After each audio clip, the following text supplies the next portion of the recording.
crashed, didn't it? Kidding!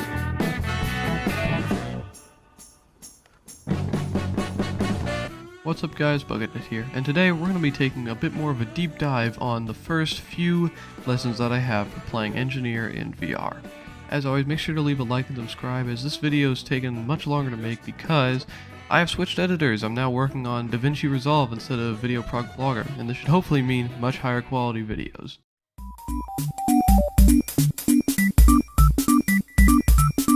Like the title suggests, making sure your other buildings, not just your sentry, are in good working order ensures the success of your engineer and your whole team. Just because you put a sentry up doesn't mean everything. Your team still needs to get to the front lines using teleporters and need health using dispensers, so making sure those are maintained can help a lot. And also, remembering good places to put said buildings can also help in the exchange of winning the game.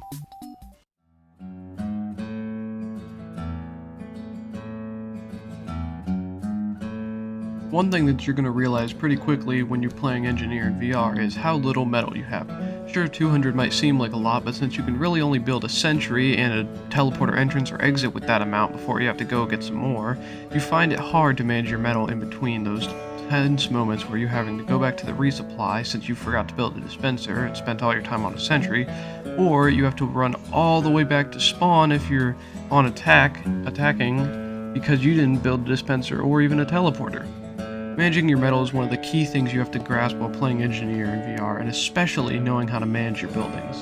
If you build a sentry, make sure to stock up on some metal afterward. But the good rule of thumb is always put down a dispenser first, unless you're playing, Battle Legend. Then put down like a mini sentry. Since that doesn't exist, put down a dispenser first, behind some cover, build it up, get metal, then build a sentry. And if you're stocking up and preparing for the first wave, put down a teleporter exit at the place where you want to set up, and an entrance at the start of your spawn.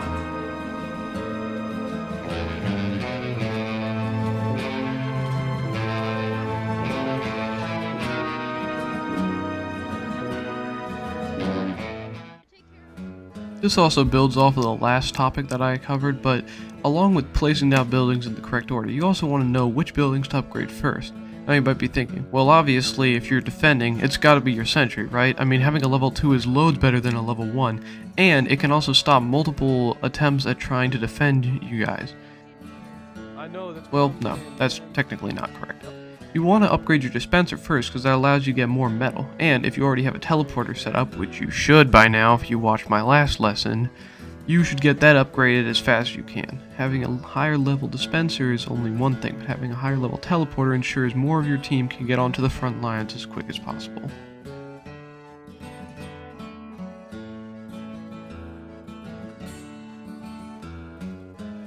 When you're playing Engineer, you might envision yourself as a helpful little class that allows your team to get to the front lines, get healed up via your dispensers, and protected using your sentry guns. However, the other team, namely soldiers and Demoman, see you as a pest who won't stop nagging them with bullets. Now, Demoman and Soldier are very high value power classes. What is a power class, you might ask? Well, it's a class that can take out buildings, or it can take out you in a matter of moments.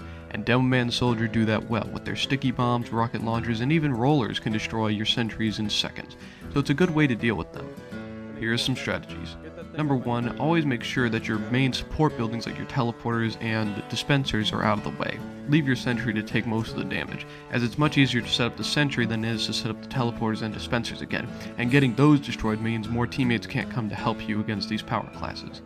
The other good strategy to use is to constantly be moving your sentry around, or try and make yourself the target while your sentry is being built. Or, in other words, if you have a sentry down, put yourself in front of it first until it's done building. Then, once it's fully built, stand around behind that or go back to get a health pack while the Demoman gets distracted by your own sentry. Now dealing with soldiers is a bit different. If they're on the ground, they're much more of an easy target since they actually have to be aiming a little bit more than the Demoman who can just use their sticky bombs and blow everything up. If they're in the air, that's even more of an easier target because they can just be constantly kept up in the air via your sentry's bullet knockback, since that's how this game works. If you have a shotgun that does good damage as Engineer, use it. If you run out of ammo, switch to your pistol. You have basically an infinite bottomless pit of ammo to use as your pistol ammo.